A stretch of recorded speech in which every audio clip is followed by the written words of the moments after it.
normally go with whatever, like the most competencies that I see. Whichever competency I see the most when I ask, that's the one I go with. So competency 3 was the one that kept popping up. So that's the one that we're going to go with. So with competency 3, basically the teacher understands procedures for designing effective and coherent instruction and assessment based on appropriate learning goals and objectives. So basically they're making sure that their instruction is effective for students, so when they're able to take the assessment, they're good to go. And it has to be appropriate for the learning goals. So whatever that objective is, the activity must match according to the competency. So the first thing that I go ahead and do when I'm studying, I go to the study guide. That PPR study guide is 100% free. And I just go to it. So that's what I'm going to do now. I have it pulled up. And I just want to make sure that I understand everything that's in the competency, and things that I don't understand, I either want to look up and just make sure I have a good understanding. So with competency 3, the teacher understands procedures for designing effective and coherent instruction and assessment based on appropriate learning goals and objectives.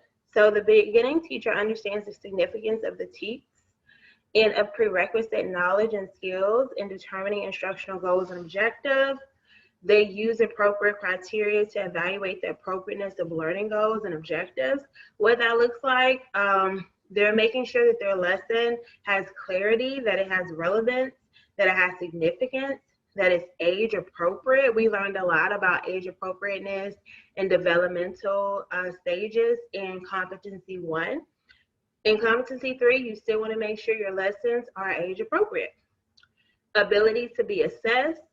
It needs to be responsive to students' current skills and knowledge. So you still want to meet kids where they are, their background, their needs and interests, in alignment with campus and district goals. So you got to take all that stuff into consideration. I'm on C.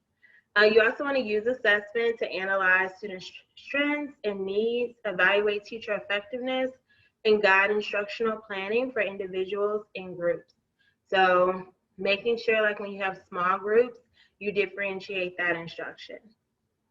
Understands the connection between various components of the Texas statewide assessment program, the TEKS and instruction, and analyzes data from state and other assessments using common statistical measures to help identify student strengths and needs.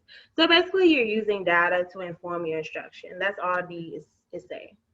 Demonstrates knowledge of various types of materials and resources, including technology resources and resources outside of the school that may be used to enhance students' learning and engagement, right?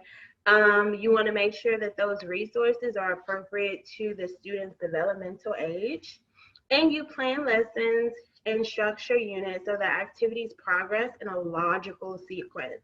What does that look like? So as a teacher, this is my 4th year teaching reading and writing. I'm not going to start off the unit teaching theme, and students don't even have an idea of they don't know the main idea, right? That's out of the logical sequence. That doesn't make sense, and kids are going to be confused.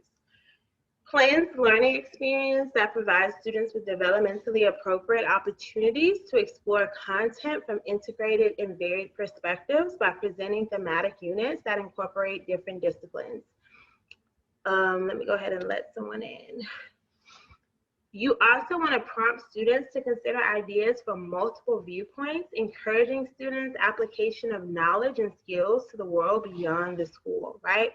And you also want to allocate time appropriately within lessons and units, including providing adequate opportunities for students to engage in reflection, self-assessment, and closure. So the first thing that I'm doing when I'm looking at a competency and I'm trying to figure out what it's asking me, I am going to the competency, I am breaking it down. That's what I do. That's what helped me to pass the PPR the first time. That is what has helped me to help other people pass their PPR the first time. All right, so looking at the study guide and what we just talked about, I want you to use the chat. What are some reoccurring themes or some reoccurring key concepts you want to keep in mind as we are working through competency 3? What are some reoccurring things that we see in competency 3?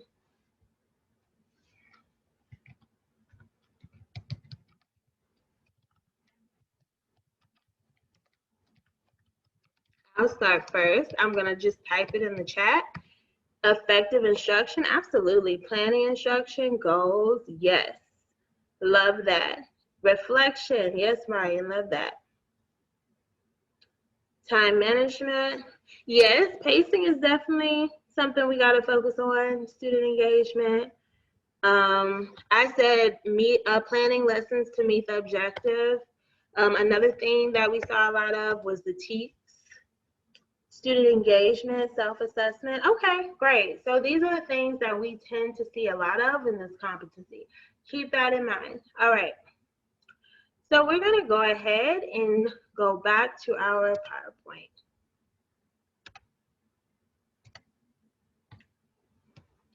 All right, so glad you guys said that. So analysis. We know that the TEKS is one of those things we got to be mindful of. Planning, the lesson cycle, the 5 E's, which is engage the student, let the student explore. You want to have the student explain, you want to have them elaborate, and also evaluate. Task analysis, what are we asking kids to do? Outcome-oriented experiences. You can think of even like science experiments. What is the outcome? Self-directed thinking and learning, where we put the heavy lifting on the kids. Individual/collaborative settings. Learners background. So our students, are they English language learners? 504. Are they coming from a low socioeconomic class? What are their background? And then the instructional content is of course important. An integrated curriculum, knowing that you're not just teaching reading in isolation. Reading is cross-curricular. You will see reading, of course, in math, social studies, science. It's across the board. You also want to have input from students. That's what the competency says. Materials and resources, time/space constraints. Somebody mentioned pacing, right? Long/short-term goals are also a part of the analysis that we pull from the competency. All right. So we know basically with the TEKS, teachers have to understand the standards, right? And use them to create planned lessons aimed at achieving goals and objectives. So those of us who are teachers, are in the classroom, in education, we always have to do that internalization where it's just like the most, where you do the know and the show. And then, you are basically pulling things out of the standard, pulling things out of the TEKS, and making that objective. At my school, we call it an aim. So that's going to really guide your instruction to make sure students are good for the STAR. So teacher strategy. So an effective teacher knows how to plan in such a way that the curriculum guides the lesson plans, instruction, tests, and assessments. And they also need to correlate to the TEKS at the end of the day. Teachers should plan ahead, explain the unit's goals to their students, and choose activities, materials, and techniques that help students achieve those goals and objectives. Criteria for learning goals and objectives. Why do we teach this? Why do students need to know? How will students show what they have learned? These are questions that can help the effective teacher set appropriate goals and objectives. And those goals and objectives, they need to be clear, they need to be relevant, they need to be meaningful. They also need to be age appropriate, measurable. This sounds very familiar. We pull that out the competency. And teachers set these goals using the Texas curriculum, which is the TEKS. And it's also based on Bloom's taxonomy. It took me forever to get that word, taxonomy. I'm so proud of it when I say it. Anyway, so it's going from the lower level of thinking all the way to the higher level, which is at that point, they are creating something at that high level. And then at the lower level, they're just simply remembering facts. Which brings us to what the Bloom's taxonomy looks like when they have the knowledge. So just the basic details, they move up to comprehending. so they're able to like comprehend what's going on in the text. Then we move on to them being able to like apply it. If you give them a scenario, they're able to apply the knowledge. Then we have an analysis, a synthesis, where we're pulling information from different parts and then coming up with our own response. And then evaluation, where they're able to tell us if they agree and disagree and why. And then this is also like another chart as well, just to help us remember. And then this one has like a lot of words, but it's okay. It's all good words. So remembering, recalling information, what that looks like is recognizing, listing, describing. Then we have understanding, explain ideas or concepts, applying, using information in another familiar situation. Okay, analyzing, breaking information into parts to explore understandings and relationships. Evaluating, justifying a decision or a course of action, right? So I love to have debates in my classroom, right? Because I want them to be on that higher level of thinking. Don't just repeat what I said. I want you to apply it, and then I want you to analyze, and then you need to be evaluating. What is your opinion? Your voice matters. What do you have to say based off of what we all just said in this classroom, based off of the conversation? And then like, should I have my students create something from that? That's like mind blowing. I have done my job at that point. So Bloom's taxonomy, gotta love it. Let's see if we have a question.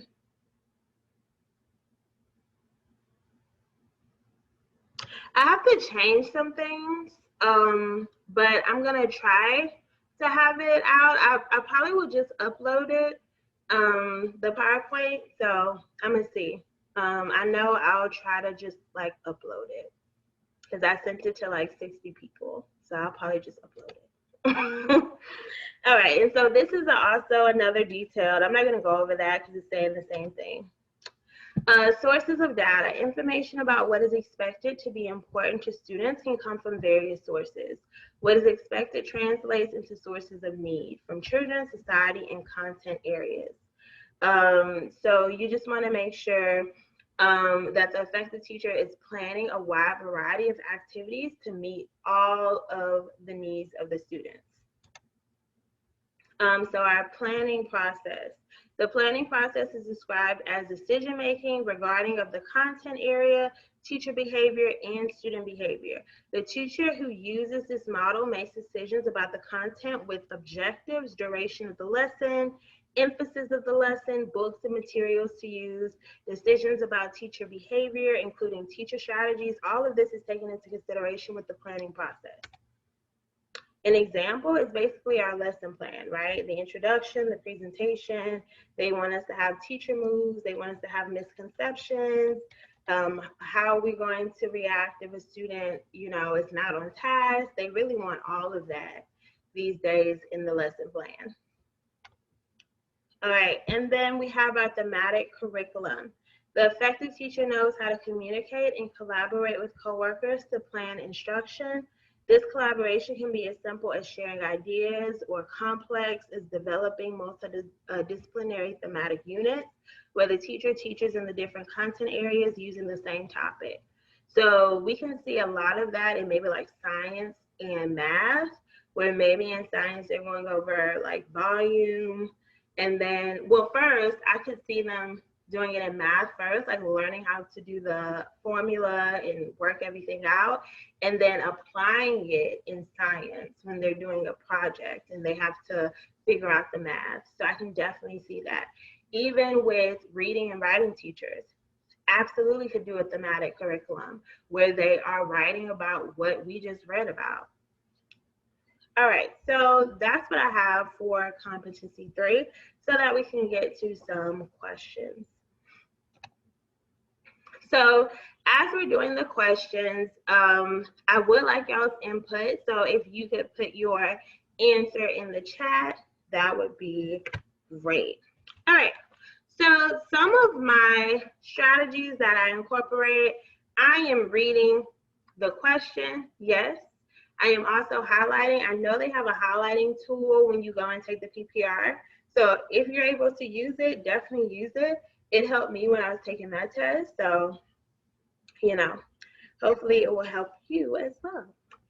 So Miss Lewis is a second-year teacher of a multi-age kindergarten and first grade class. So I'm going to highlight this because this is going to affect how I approach the question. Made up of 18 in South Texas. She has just completed her Grade 1 Reading Academy training and is interested in implementing many of the strategies presented in the training. However, she is concerned about classroom management issues. Her team members, all veteran teachers, seem to understand, definitely a typo here, how to make decisions regarding grouping and resources selection. Her principal, Ms. Guerrero, has made it clear that teachers are to follow the guidelines of the state mandated training, right? So she has come out, she wants to implement some of the things that she has learned. And she goes and she talks to her principal, and the principal is saying, follow the guidelines of the state mandated training, point blank, period. Ms. Louise has completed the Texas Primary Reading Inventory for students in her classroom. The assessment results can serve to inform her instructional decision making if she, we have A, divides the students into 3 or 4 groups based on reading levels. B, matches her lesson plan objective to the text. C, identify the strengths and approximations of each learner prior to determine reading materials, teaching strategies, and students for each group. D, follow the curriculum guided provided by the central office. So notice I read through all of it first, but then it's rare that you understand what you read the first time. So I'm going to go back through and just highlight what stands out to me, and also just like highlight what stands up in this scenario. So we know she's concerned about classroom management issues. Shout out if you've already responded, you're cool. So let's see. This is what her principal is saying. Follow the guidelines of the state mandated training. So she's completed her training. Serve to inform her instructional decision making if she, so we have A, divides the students into 3 or 4 groups based on reading levels. So we know just off the strength that we have looked at competency 2, looked at competency 1, we know we don't want to group students strictly by ability. We need to make sure that it's strategic and by data. So B, matches her lesson plan objectives to the text. So objectives to the text. C, identify the strength and approximations of each learner prior to determine reading levels, teaching strategies, and students for each group. Follow the curriculum guide provided by the central office. So let's see what most people are saying out here. All right, absolutely. So it absolutely, see, identify the strength and approximation of each learner prior to determining reading materials, teaching strategies, and students for each group. So you basically want to do your homework prior to identify their strengths, identify their focus areas before you determine their reading materials. Because you could pick some reading materials and it's too high. The Lexile is one way, and the books that you have is a higher Lexile, especially if you're really planning your curriculum. Teaching strategies and students for each group. Absolutely. All right, so then we have question 2. Starting the assignment by asking students to list qualities they like about themselves, the teacher is primarily demonstrating an understanding of which of the following features of effective instructional design. So starting the assignment by asking students to list qualities they like about themselves. So that's what she's doing. I'm going to highlight that. The teacher is primarily demonstrating an understanding of which of the following features of effective instructional design. So I want to be very strategic with the keywords. I'm not going to highlight everything. The teacher is primarily demonstrating an understanding of which of the following features of effective instructional design. So we have A, creating an assignment that will be easy for students to complete. B, ensuring that each student is able to respond to the writing assignment. C, logically sequencing the assignment by starting with pre-writing and moving to short drafting. D, devising an assignment that combines discussion, student work, and possibilities for improvement in one class period. So we already have some answers. We have to remember like what this competency is about. This is when knowing the competency really, really helps. Like, what is it asking us? Is it so it'll be easy for the students? We know regardless, we want our expectations for the students to be high. It's always, that's one of the themes of this test, high expectations. So we know that A would absolutely be out of the question, right? So will be easy for students to complete. That's what I would highlight. B, ensuring that each student is able to respond to the writing assignment. So there's not enough information to say that all students would be able to respond to it anyway. That's an assumption. C, logically sequencing the assignment by starting with pre-writing and moving to short drafting. So someone had already said like pacing and sequencing, really making sure things are going in a logical order is important. And we saw that in the competency. Devising an assignment that combines discussion, student work, and possibilities for improvement in one class period. Once again, there's no evidence of that. C, absolutely, absolutely. Logically sequencing the assignment. So one of the things that I give my students, and y'all probably can do it as well, like literally I have a table where all the ideas and answer choices that tend to be correct, I put in for competency 1. We know with competency 1, it's always about like a positive environment. It's about making sure that we know the developmental processes. With competency 3, we know logically sequencing will definitely be a correct answer, right? So that's something that I would put in my box to help me kind of have a toolbox of the correct answers. Because the correct answers do not change, whether you're in practice or about to take the real test. The correct answers are the correct answers. All right. So here we have question 3. Miss Berry, a 4th year, 9th grade science teacher, I'm gonna go ahead and highlight this. Each day she lectures for almost the entire class to make sure she is covering all the material assigned for the day. She is usually still lecturing when the bell rings, and students linger to ask questions about the assigned homework and about terms and topics she covered in the lecture. A lot of Ms. Berry's students are in Mr. Gordon's English class the next period. One day during lunch, Mr. Gordon complains to Ms. Berry about the number of tardy students coming from her class. Which of the following adjustments will effectively address Ms. Berry's time allocation problem? Right, so her pacing is off, and it's affecting someone else's class. So things that I need to highlight: she is usually still lecturing when the bell rings. Right, so students linger to ask questions. Mr. Gordy complains to Ms. Berry about the number of tardy students, right? So these are the things that are important to know in this scenario. So we have for question 3, allowing Mr. Gordon's students to leave a few minutes early each day to avoid conflict with a colleague. Absolutely not, right? She still needs to make sure she teaches everything that she needs to teach. B, ending the lecture a few minutes before the end of class to give students time to gather their materials and be on time. So we have ended the lecture a few minutes. Once again, she needs to figure out how to get the lecture done. C, using a slide presentation program to allow presentation of more material in a short period of time. Will that solve the issue necessarily? Probably not. D, planning daily lessons to include presentation time, application opportunities, questioning, reflection, and closure. So this is definitely something I would add to my toolbox.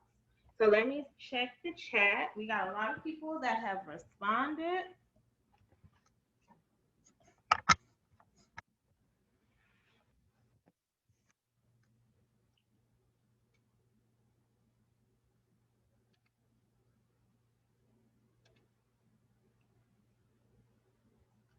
So yes, never mind D. Yes, well that's good. We're thinking but one thing I do tell my clients, like, absolutely don't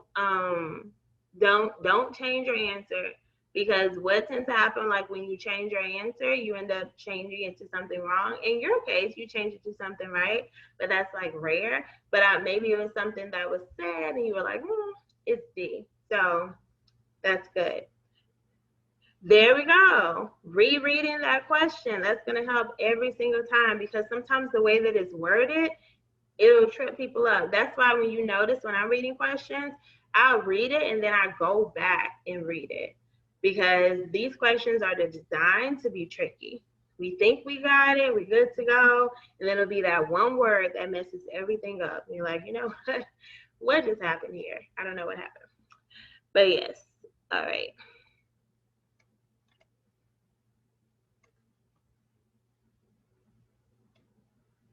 I can tell a lot of us have went through the resources before. Like, this is awesome. So one of my key things, like, of course, we want to get the right answer, absolutely. But I want you to, and especially if you're working with programs like Certified Teacher or 240 Tutoring, don't necessarily memorize the answers. Memorize the concepts. Memorize the trends. That's really going to help you. So when you are, so no matter what question they give you, like, I got all kind of resources. Y'all might come and not recognize any of the questions. You should still be able to apply the same concepts, the same information to getting totally new questions correct. Because you didn't memorize the answers, you're memorizing the trends. What are the answers that tend to be correct? That's what's important here.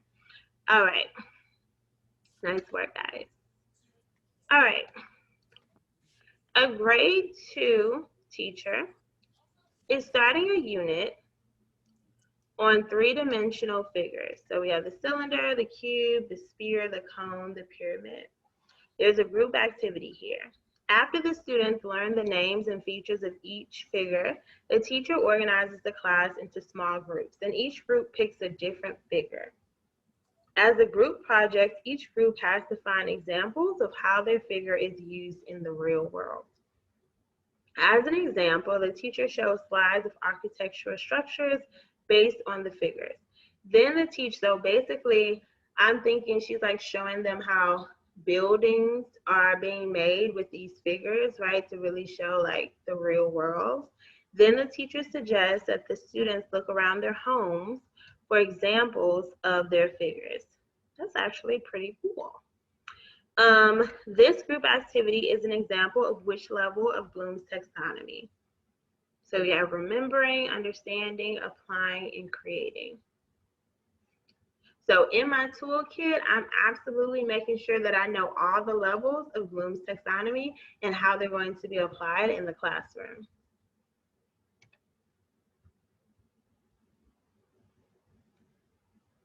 Okay, I think everyone has responded. So absolutely C, right? The assignment calls for using knowledge to carrying out a learning task. Absolutely, absolutely.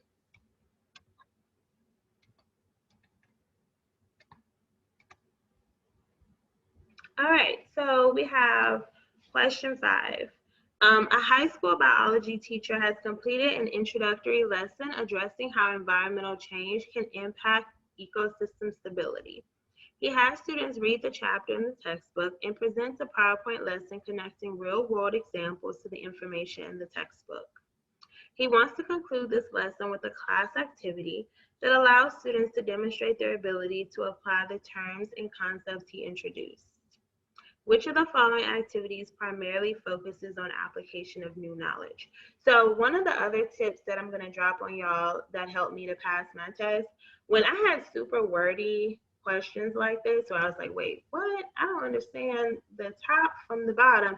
I would reread it, of course, and then I'm going to put it into my own words. Because a lot of times when I work with my clients, they say, well, I didn't do well on the PPR the first time because of how the question was worded. So then I say, well, okay, if the question is worded crazy, then reword it. If you have an understanding of the question, then reword it to where you understand it and then answer the question, right? So a lot of the times when I have like all this stuff going on, it's like 5 sentences, the scenario is a lot, I reword it and then go ahead and answer the question. So high school biology teacher has completed an introductory lesson addressing how environmental change can impact ecosystem stability. He has students read the chapter in the textbook and present a PowerPoint connecting real-world examples to the information in the textbook.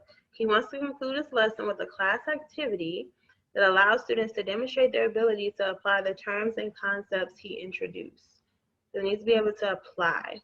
Which of the following activities primarily focuses on application of new knowledge? So A, students are given scenarios from real-world ecological environments. Working in groups, students connect terms and concepts from the lesson to details in the scenario.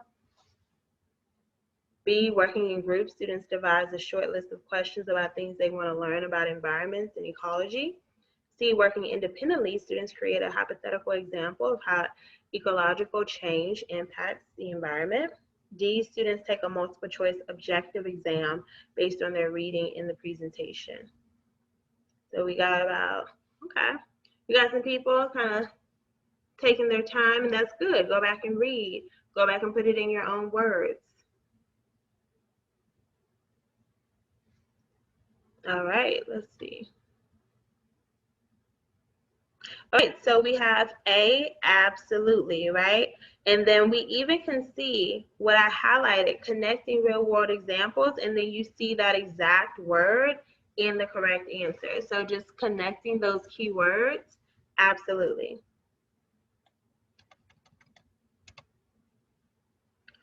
All right, so question 6. Teachers at a middle school have received the results of a previous year's mandated exam. The teachers discussed the results and set a goal to reach 75% satisfactory ratings on this year's exam. So this is their goal, to reach 75% satisfactory. That's it. Which of the following initial strategies will most effectively enable teachers to use the results of mandated exams to improve instruction?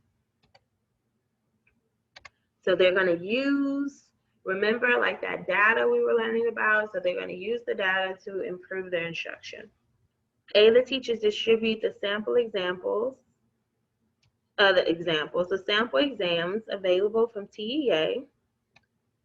They're going to go over each question, explain the correct response, and explain why the incorrect responses are wrong.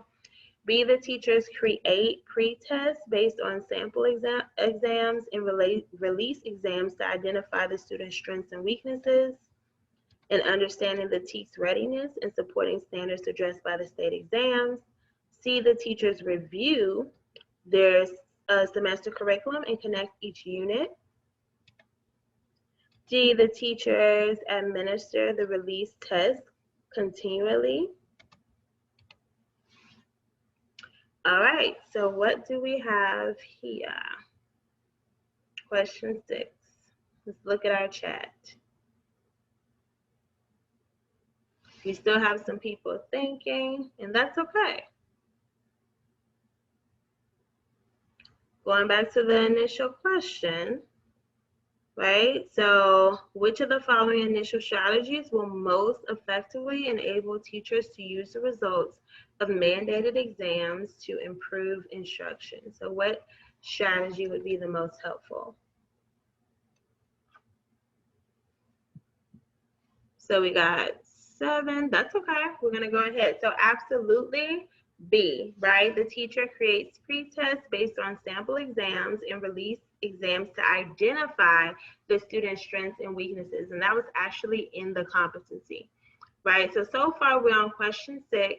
We have 10 questions. So what I want us to do now, what are because I want us to be able to literally add in our toolkit, what are some answers or some key concepts that tend to like be correct a lot of the time? So if I have never seen some of these questions in my life, so if I got a whole new set of questions, what are some answers that I could take and be like, okay, I need to apply it to this new question? What are some answers that tend to be right a lot?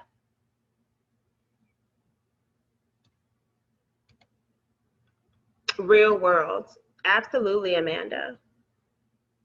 Bloom's, okay, being able to apply Bloom's. Student activity, comparing student strengths and weaknesses. Absolutely, Kira.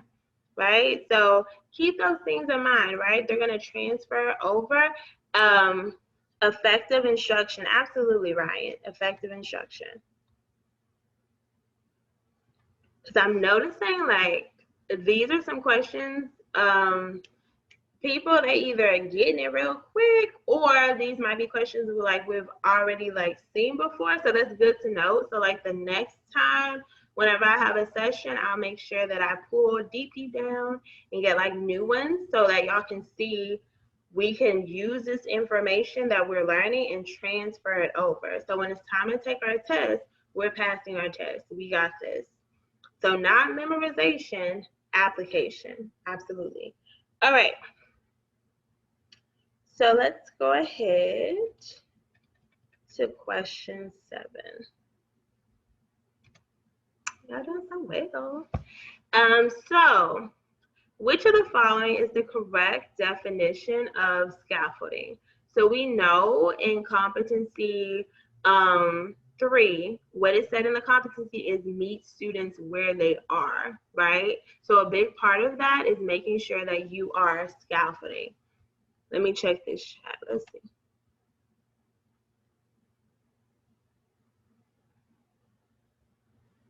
Absolutely, Cara. Absolutely.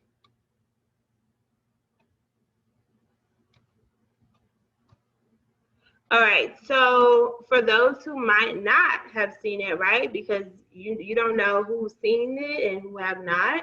It just depends on what group of people you get. Some people, they've never seen it before. Other people, they've seen it before. You just never know.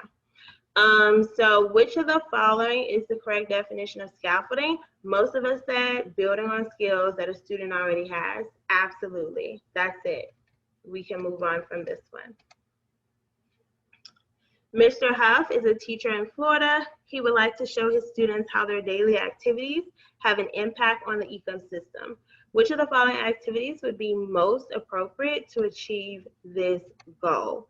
So he would like to show his students how their daily activities have an impact on the ecosystem.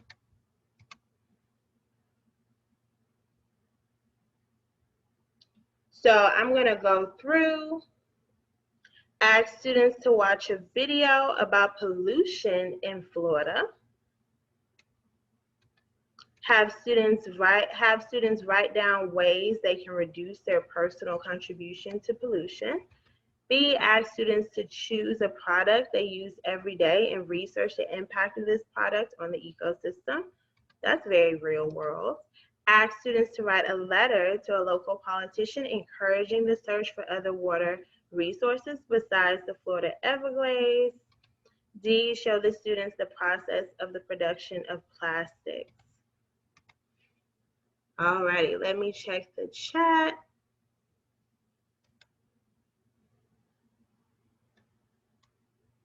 All right, so with A, most of us said B. We were absolutely correct. Absolutely. All right, so 9, a new teacher is planning a unit of study. Which of the following should the teacher first consider when planning for instruction? So what should they consider first when planning for instruction?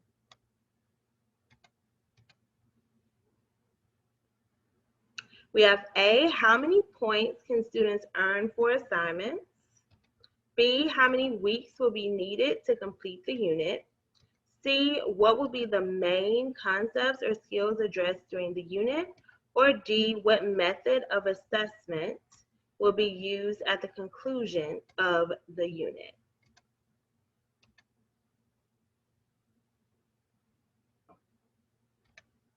I know I normally get 8 answers, so I'm just waiting. It's okay. Take your time if you are still taking your time and reading through.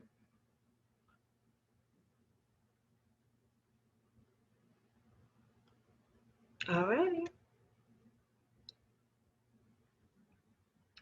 All right, so this is one that I am going to go through a little bit.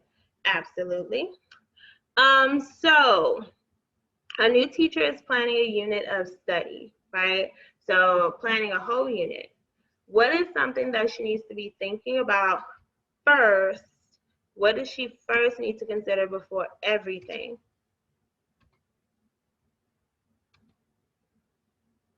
Okay, so you said backwards planning. G, what method of assessment be used at the conclusion of the unit? So this is a prime example of, like, honestly, if we were in school, like our admin typically tell us like to backward plan. That is what has become more popular.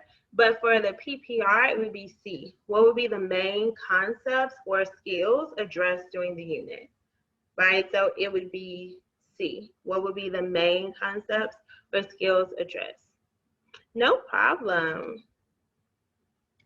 All right, so we have 10. This is our last one. Y'all have been great. All righty. So which statement below falls within the highest category of Bloom's taxonomy? A, compare the book and film versions of Tuck Everlasting. Define, create, identify. So if you were moving towards creating and you were listening to earlier when I said creating is like the highest form, then C would absolutely be correct. All right, guys. So even though I'm always skeptical to like pull new material because like with my clients, I'm like,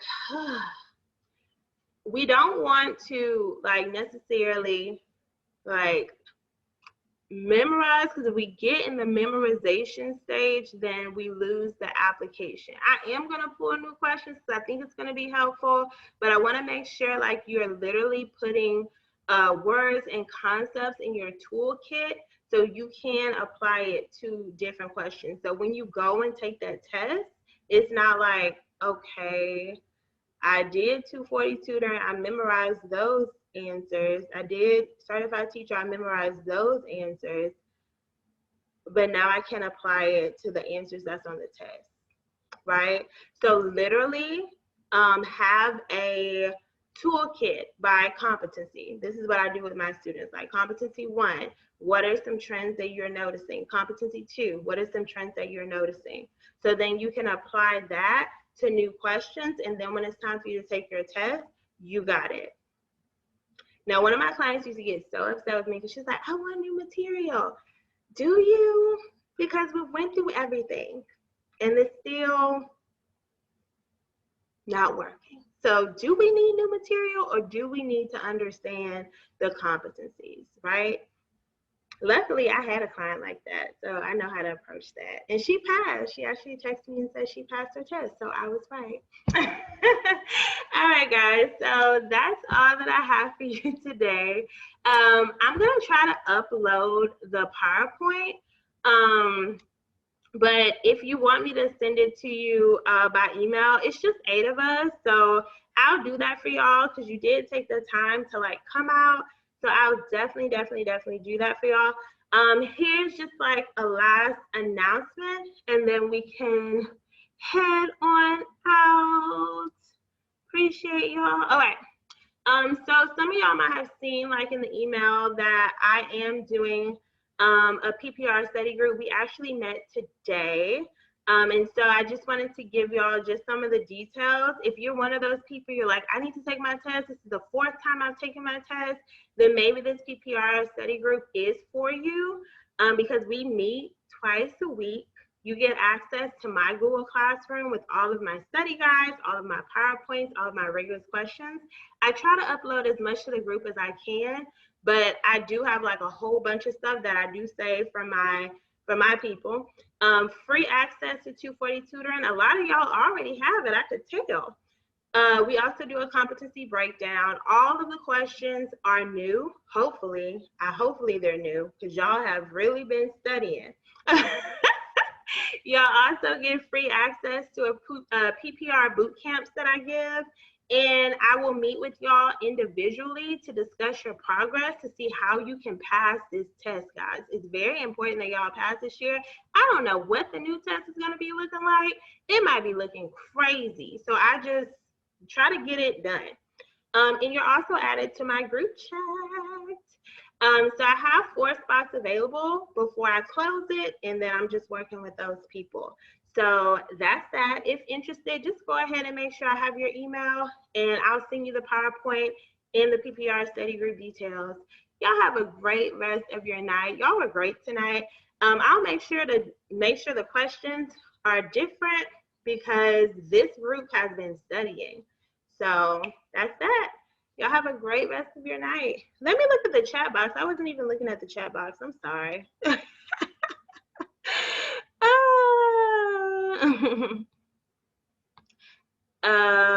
Awesome. Trying to see if I see any questions. I'm sorry, guys. Y'all are very welcome. Y'all are awesome. Have a great night. It's Labor Day weekend. You're welcome.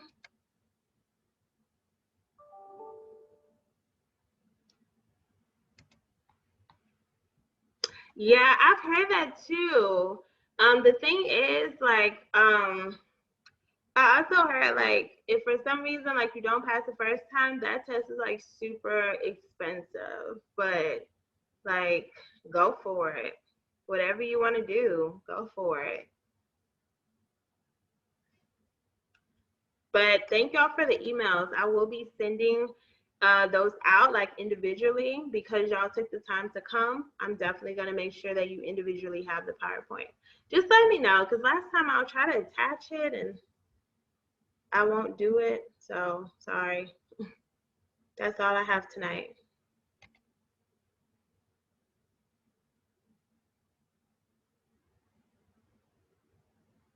So if you don't pass it before January, it's going to be a totally different test. So 2021 is going to be different.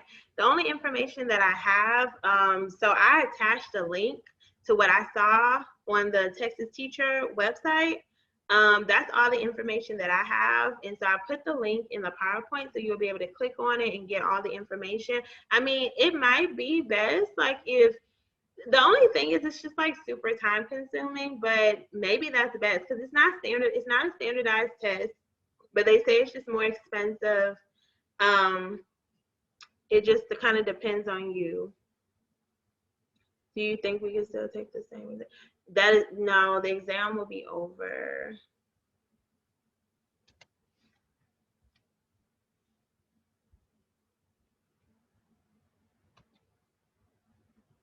Bye guys, have a good night.